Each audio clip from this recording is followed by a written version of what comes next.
America और Iran के बीच में जंग के बाद एक बड़ा मोड़ आ गया है। काफी बड़ा मोड़ ये इसलिए कहा जा रहा है क्योंकि पूरी दुनिया इस वक्त अमेरिका और ईरान के बीच में चल रहे संघर्ष की वजह से परेशान है। तो अब ये उम्मीद की जा सकती है कि अमेरिकी राष्ट्रपति डोनाल्ड ट्रंप ने जो नया ऐलान किया है उसकी वजह से जो ये संकट पैदा हुआ है वो कम हो सकता है। देखिए, अमेरिकी राष्ट्रपति डोनाल्ड ट्रंप ने होर्मुज की खाड़ी में फंसे जहाजों को निकालने के लिए चलाए गए प्रोजेक्ट फ्रीडम को थोड़े समय के लिए रोक दिया है और साथ ही उन्होंने ये भी कहा है कि ईरान के साथ बातचीत आगे बढ़ रही है और एक पक्का समझौता होने के भी करीब है, लेकिन नाकेबंदी जारी रहेगी। हालांकि राष्ट्रपति ने इस ऐलान के बाद में तेल की कीमतों में गिरावट जरूर दर्ज की गई है। देखिए, सारी जो ये लड़ाई है वो कहीं ना कहीं तेल को लेकर के ही है, क्योंकि ईरान कम जो है दरों पर तेल देता है दूसरे देशों को, तो इसीलिए बाकी जो देश है वो ईरान से तेल लेने पर ज्यादा सहमति जताते हैं। लेकिन अमेरिका और ईरान के बीच में जो हालात बने और जिस तरह से इजराइल और अमेरिका ने इस पूरे हमले की, आप कह लीजिए कि ईरान पर हमला करके इस पूरे युद्ध की शुरुआत की, वो यहां तक पहुंच जाएगा। अगर ये कहा जाए कि शायद अमेरिका को भी इस चीज का बिल्कुल भी अंदाजा नहीं होगा कि ये ईरान जो है बिल्कुल झुकने वाला नहीं है और ईरान पर जो अटैक करके उन्होंने कह लीजिए कि एक तरीके से गलती करी, तो वो अब इस गलती का खामियाजा भी भुगतेंगे। और इन सब के बीच में सबसे बड़ी बात ये बताई जा रही है कि अमेरिका ने ऑपरेशन एपिक फ्यूरी को खत्म करने का ऐलान किया है और ये अमेरिका की तरफ से लिया गया एक बड़ा फैसला बताया जा रहा है।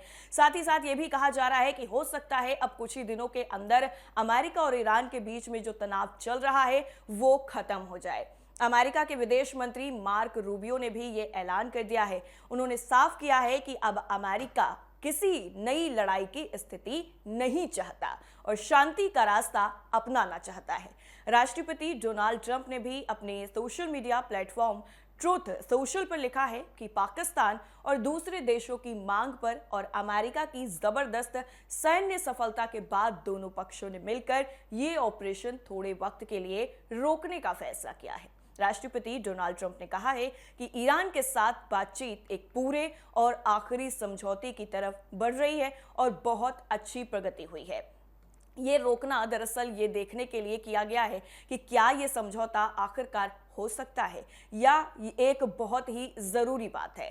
ट्रंप ने यह भी साफ कर दिया है कि भले ही प्रोजेक्ट फ्रीडम रुक गया हो, लेकिन होर्मुज की खाड़ी पर अमेरिका की नाकेबंदी पूरी तरह से जारी रहेगी। यानी जहाजों को निकालने का काम रुका है, लेकिन ईरान पर दबाव कम नहीं हुआ है। लेकिन अमेरिका की तरफ से ईरान के लिए ये थोड़ा सख्त रुख नहीं है, क्योंकि इसी वजह से होर्मुज सबसे ज़्यादा जो दिक्कत है वो पैदा कर रहा है अमेरिका के लिए भी, बाकी तमाम देशों के लिए भी। और जिस तरह से होर्मुज की वजह से अलग अलग देशों में जो ये पेट्रोल, डीजल, गैस की किल्लत बनी हुई है, इस पर भी काफ़ी ज़्यादा चर्चाएं हो रही है और लोग मांग कर रहे हैं कि आखिर डोनाल्ड ट्रंप इस पूरे मामले को इतना ज़्यादा क्यों खींच रहे हैं। उन्हें इस पूरे मामले में अब कोई फैसला करना चाहिए और इस पूरे मामले में कहीं ना कहीं अब डोनाल्ड ट्रंप पर दबाव पूरी दुनिया से बढ़ता हुआ नजर आ रहा है।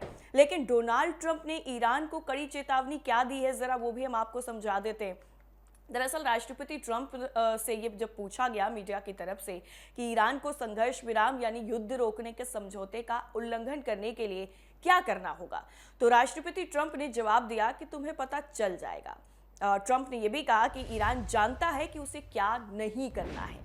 और इसके बाद ट्रंप ने एक बड़ी बात कही। उन्होंने कहा कि ईरान ने छोटी छोटी नावों से छोटे छोटे हथियारों से हमला किया था और फिर उन्होंने आगे कहा कि अब ईरान के पास कोई नाव ही नहीं बची है। यानी राष्ट्रपति ट्रंप का सीधा इशारा था कि अमेरिका ने ईरान की नौसेना को इतना ज्यादा नुकसान पहुंचाया है कि उनके पास लड़ने के लिए अब कुछ भी नहीं बचा है। राष्ट्रपति ट्रंप ने यह भी कहा कि ईरान के लोग विरोध प्रदर्शन करना चाहते हैं, लेकिन उनके पास बंदूकें नहीं हैं। फिर उन्होंने कहा कि अगर 2 लाख लोग प्रदर्शन कर रहे हों और 5 या 6 बीमार सोच वाले लोग बंदूक लेकर आ जाएं और उन्हें आंखों के बीच गोली मारने लगे, तो बहुत कम लोग वहां खड़े रह पाएंगे। और राष्ट्रपति डोनाल्ड ट्रंप के इस ऐलान के बाद तेल की कीमतों में गिरावट भी दर्ज की गई है। हालांकि जिस तरह से ये मामला लगातार आगे खिंचता हुआ नजर आ रहा है, तो कहीं ना कहीं आम जनता की जो जेब है उस पर बोझ जरूर पड़ रहा है। अब इसी बीच में ट्रंप के ऐलान से ये जो पूरा मामला है वो कहीं ना कहीं एक रास्ता अब अपना तलाश रहा है खत्म होने की तरफ। देखिए, अमेरिकी जो है वो कच्चे तेल की कीमत करीब 2.23 यानी लगभग 2.8% गिरकर अब $100.04 प्रति बैरल पर आ गई है। अमेरिकी वायुसेना का एक F-16 लड़ाकू विमान होर्मुज के पास लगातार गश्त कर रहा है। अमेरिका ने इस पूरे इलाके में अपनी बड़ी सैन्य ताकत भी लगा रखी है। इसके दो मकसद हैं।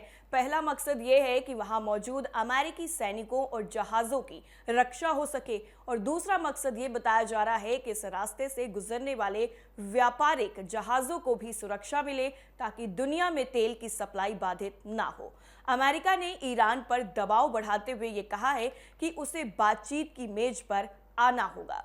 अमेरिकी विदेश मंत्री मार्को रूबियो ने स्ट्रेट ऑफ होर्मुज में यूएस ने 7 ईरानी नावों को तबाह करने और शिपिंग सुरक्षा बढ़ाने का भी दावा किया है, और इस संघर्ष के बीच में 10 नागरिक नाविकों की मौत भी हुई है, जिससे हालात की गंभीरता और ज्यादा बढ़ गई है। रूबियो ने कहा है कि अमेरिका दोनों पक्षों के बीच में बातचीत जारी रखने की कोशिश कर रहा है ताकि अस्थायी सीजफायर की दिशा में आगे की जो प्रगति है वो हो सके।